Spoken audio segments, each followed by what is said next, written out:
आज जो आसंता 2024-25 आर्थिक वर्ष पर जो पूर्णांग बजेट आसीबो सेथिपाई गोटे प्री बजेट रो प्रस्तुति पाई आज जो माने ये बजेट उपरे अध्ययन करिसंती पूर्वर बजेट प्रस्तुत करिसंती बजेट को कार्यकारी करिसंती अर्थ मंत्री एवं अर्थ विभाग रो सचिव एवं जो माने अर्थ उपरे पांडित्य अर्जन करिसंती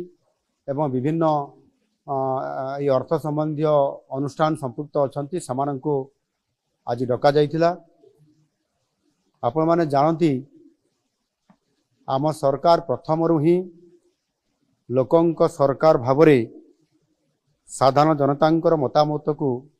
गुरुतर दे आसी 2024 आर्थिक वर्ष पर साधारण बजेट आगामी 25 तारीख रे विधानसभा रे उपस्थापित हेबार ये कार्यक्रम अछि। आमर बजेट टी जेपरी वास्तव रे लोकंकर बजेट हेकरी लोकंक पाखरे उपस्थापना हो पारिबो समस्तंकर आशा आकांक्षा को प्रतिफलित करि पारिबो सेथिपाई ए उद्यम जारी रहिछि। आउ एथिपाई मध्य ऑनलाइन जरिया रे व्हाट्सएप माध्यम रे आमे मतामत लड़ीछु एवं अति सुखद खबर अछि जे ये मतामत एथर बहु आग्रह रे अनेक लोक इतरे सामिल होइचंती एवं पाखापाखि प्राय 12,000 रु अधिक लोक मतामत देइचंती ऑनलाइन जरिया रे जहा कि पूर्व वर्ष मानक तुलना रे ये 6 गुण अधिक लोकंक एपरी व्यापक अंशग्रहण आम पाई बहुत बड़े गोटे उत्साहजनक। आज मध्य ए प्री बजेट रो ई प्रस्तुति बैठक रे पाखापाखि प्राय 150 रु अधिक लोक विज्ञ लोक एटी उपस्थित थिले। सेमानक भितर अनेक जहाँ मु कहली अर्थ संबंधी विभिन्न विभाग विशेषज्ञ अर्थनीतिज्ञ पूर्वतन अर्थमंत्री अर्थ सचिव एवं समाजर विभिन्न वर्गर लोक माने अर्थ संबंधी जो माने अनेक ओडिशार भविष्यत कथा चिंता करती से समस्ते विभिन्न मतामत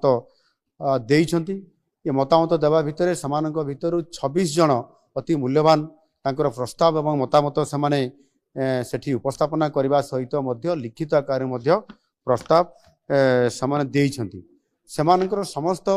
मतामत एवं प्रस्ताव को आम विभाग तरफ लिपिबद्ध करा जाइछि एवं ताहाकु विचार करी आगामी दिन रे जो आमर बजेट आसबार अछि तांकर मतामत को निश्चित भावरे आमे यथासंभव